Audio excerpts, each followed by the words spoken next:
అందరికీ నమస్తే. Welcome back to my channel V for vocabulary in Telugu. మనం ముందుగా ప్రీవియస్ ఇచ్చినటువంటి ఛాలెంజ్కి కరెక్ట్గా ఆన్సర్ చేసిన వాళ్ళ పేర్లు చూద్దామండి.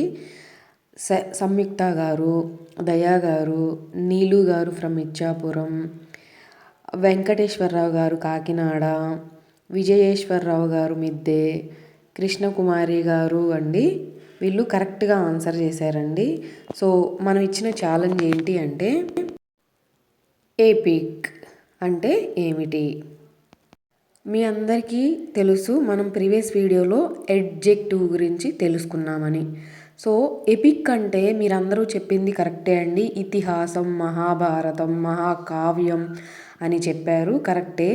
అది ఎప్పుడు అంటే ఎపిక్ని నౌన్గా తీసుకున్నప్పుడైతే అది కరెక్ట్ అనమాట. కానీ ఎపిక్ అనేది మెయిన్గా అయితే అడ్జెక్టివ్ అండి. అంటే ఒక లక్షణాన్ని కానీ గుణాన్ని కానీ తెలుపుతుంది. కాబట్టి ఎపిక్ అంటే అద్భుతమైన లేదా గొప్పగా ఉన్న, చాలా ప్రభావవంతమైన అని అర్థం వస్తుందండి. అంటే ఏదైనా సరే ఇంప్రెసివ్ లేదా అన్ఫర్గెట్టబుల్ అని చెప్పాల్సిన సందర్భంలో మనం ఎపిక్ అని అడ్వాన్స్డ్ లెవెల్లో వాడతామండి, గుర్తుపెట్టుకోండి. సో మీరందరూ చెప్పింది ఏంటి? నౌన్ అనమాట.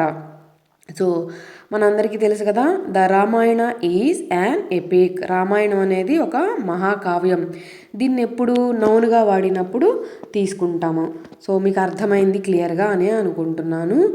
సో ఈ పదాన్ని మనం చంకు మెదడు ద్వారా ఏ పిక్ అని విడదీసి పలకడం ద్వారా ఈజీగా ప్రొనౌన్స్ చేయడంతో పాటుగా మనం ఈజీగా స్పెల్లింగ్ని రాయగలుగుతామండి. ఇక్కడ బాక్స్లో ఇచ్చింది చంకు మెదడని గుర్తుపెట్టుకోండి.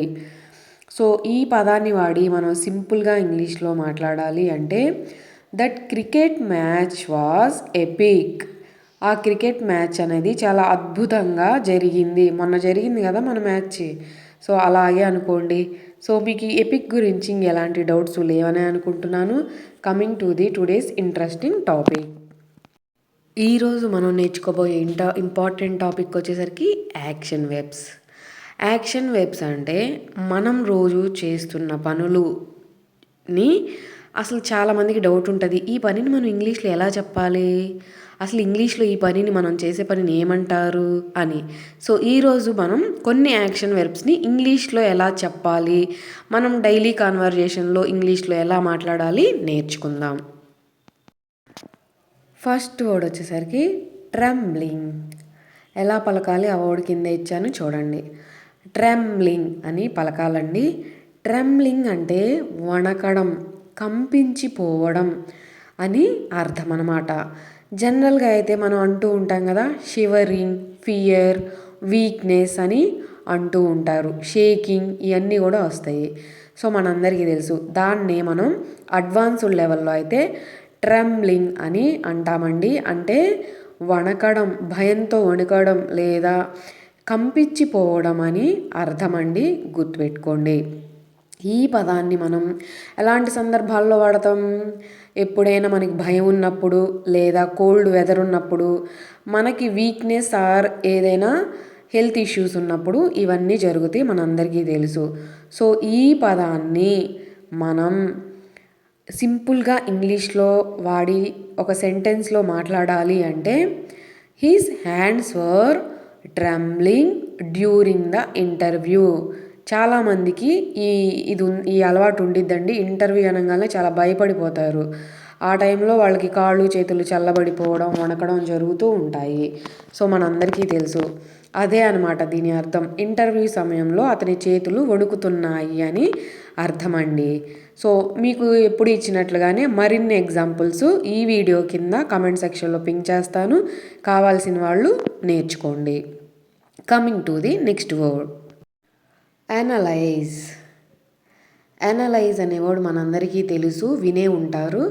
అనలైజ్ చేయడం అంటే లోతుగా పరిశీలించడం, దాన్ని మూలాల నుంచి అసలు ఇది ఎక్కడ స్టార్ట్ అయింది, ఎందుకు స్టార్ట్ అయింది, ఎప్పుడు వచ్చింది, ఇలా అన్నమాట.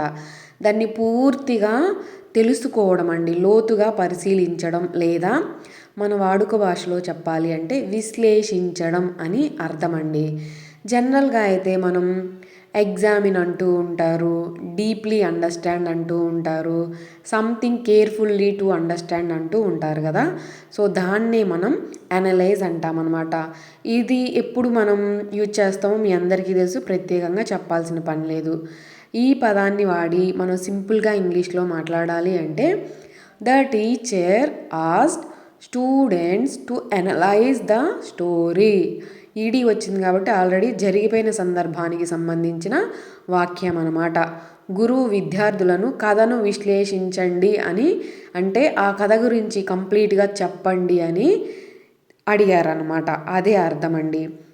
సో చాలామంది అనలైజ్ అంటారు, అనలైజింగ్ అంటారు, అనలైజ్డ్ అంటారు, అనాలిసిస్ అంటారు. సో అనలైజ్డ్ అంటే ఆల్రెడీ ఇక్కడ వచ్చింది, ఈడీ వచ్చింది కాబట్టి ఫాస్ట్ టెన్స్. అనలైజింగ్ అంటే అప్పుడు అంటే ప్రజెంట్ టెన్స్ అనమాట, ప్రజెంట్ విశ్లేషిస్తున్నారు అని అర్థం. అనాలిసిస్ అంటే విశ్లేషణ అని అర్థం అండి. గుర్తుపెట్టుకోండి ఈ వాక్యాలన్నీ. So coming to the next word, lurking. Lurking అని పలకాలండి. సో లర్కింగ్ అంటే దాక్కొని ఉండడం, అంటే దాక్కొని లేదా హైడ్ అంటూ ఉంటారు కదా, దాక్కొని గమనించడం అనమాట. ఎవరికి తెలియకుండా అసలు ఏం చేస్తున్నారు అని చెప్పి గమనించడం. ఓకేనా. మనం దీన్ని జనరల్గా సో ఎలాంటి సందర్భాల్లో వాడతాం, వేరే వాళ్ళకి సర్ప్రైజ్ ఇవ్వాలి అన్నప్పుడు, లేదా వేరే వాళ్ళు ఏం చేస్తున్నారో అబ్జర్వ్ చేయాలి అన్నప్పుడు మనం సీక్రెట్గా ఈ పని చేస్తూ ఉంటాం, అవునా కాదా.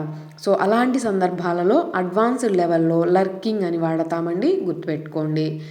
సో ఈ పదాన్ని మనం హైడ్స్ సీక్రెట్లీ లేదా weights to attack or surprise, ఎవరినైనా అటాక్ చేయాలన్నా సర్ప్రైజ్ చేయాలన్నప్పుడు, స్టేజ్ బ్యాక్గ్రౌండ్ వాచింగ్, ఎప్పుడైనా మనం వెనకుండి అసలు ఇక్కడ ఏం జరుగుతుందని అబ్జర్వ్ చేయాల్సిన సందర్భంలో మనం వాడతామండి. సో ఇది మనందరికీ తెలుసు. ఈ పదాన్ని మనం వాడి సింపుల్గా ఇంగ్లీష్లో మాట్లాడాలి అంటే, the cat was lurking behind the wall. పిల్లి గోడ వెనక దాక్కొని ఉంది అని అర్థం అన్నమాట. మనం కూడా అందరం ఆడే ఉంటాం కదా దాగుడు మూతల ఆటలు, సో అది కూడా వచ్చింది. సో అర్థమైంది కదా. Coming to the next verb, fumbling. ఎలా పలకాలి, ఫంబ్లింగ్ అని పలకాలండి. ఫంబ్లింగ్ అంటే తడబడుతూ చేయడం, అంటే ఏదైనా పనిని నిదానంగా నీట్గా స్మూత్గా చేయకుండా దాన్ని తడబడుతూ భయపడుతూ కంగారు పడుతూ చేయడం, గజిబిజిగా చేయడం, లేదా మనం చేస్తున్నప్పుడు చేతిలో అన్నీ జారిపోతూ ఉండడం, ఇవన్నీ కూడా అర్థం వస్తుందండి. మన అర్థమయ్యే భాషలో వాడుక భాషలో చెప్పాలి అంటే తడబడుతూ చేయడం లేదా గజిబిజిగా చేసేయడం, ఏదో చేసేయాలి అన్నట్లు అనమాట. ఈ సందర్భం ఎలాంటప్పుడు వస్తుంది, మనం కన్ఫ్యూజ్ అయినప్పుడు, సెకండ్ సిచ్యువేషన్ ఏమో మనం ఆ సిచ్యువేషన్ని హ్యాండిల్ చేయలేనప్పుడు వస్తుంది, అర్థమైందా. సో చిరాకులో మనకి నచ్చనప్పుడు వస్తుంది. సో ఇవన్నీ మీకు తెలుసు, నేను చెప్పక్కర్లేదు. ఈ పదాన్ని మనం సింపుల్గా ఇంగ్లీష్లో మాట్లాడాలి అంటే, he was fumbling for his keys in the dark. తెలుసు కదా, ఎంతోమంది లైఫ్లో ఈ సిచ్యువేషన్ వచ్చే ఉంటుంది. చీకటిలో అతను తన తాళాలను తడబడుతూ వెతుకుతున్నాడు. హడావుడిగా ఎక్కడో పడేసుకున్నారు, దాన్ని వెతుకుతున్నారు అన్నమాట. సో అర్థమైంది కదా మీకు. ఇంకెలాంటి డౌట్స్ లేవనే అనుకుంటున్నాను. మోర్ ఎగ్జాంపుల్స్ కమెంట్ సెక్షన్లో పింగ్ చేస్తాను, చూడండి. సో ఈరోజు మీకు ఇవ్వబోయే ఛాలెంజ్ ఇన్నోవేట్. మీ అందరికీ తెలుసనే అనుకుంటున్నాను. ఈ వర్డ్ మనం ఎక్కువగా వాడే పదమే కదా. సో ఎంతమంది కరెక్ట్గా ఆన్సర్ చేస్తారో చూద్దాం. సో మీ అందరికీ ఈ వీడియో నచ్చింది, అందరికీ యూస్ఫుల్ అనే అనుకుంటున్నాను. మీకు కనుక నచ్చినట్లయితే లైక్ చేయండి, లైక్ చేయడంతో పాటుగా హైప్ చేయండి. ఇంకో 10 మందికి మనలాంటి వాళ్ళకి మన వీడియో అనేది రీచ్ అయ్యిద్ది. సో ఎవరికైనా యూస్ఫుల్ ఉంది అంటే తప్పకుండా మర్చిపోకుండా షేర్ చేయండి. మీరు ఈరోజే కనుక మన వీడియో చూస్తున్నట్లయితే యూస్ఫుల్ కంటెంట్ అనుకుంటే సబ్స్క్రైబ్ చేసుకోండి. Thanks for watching my video.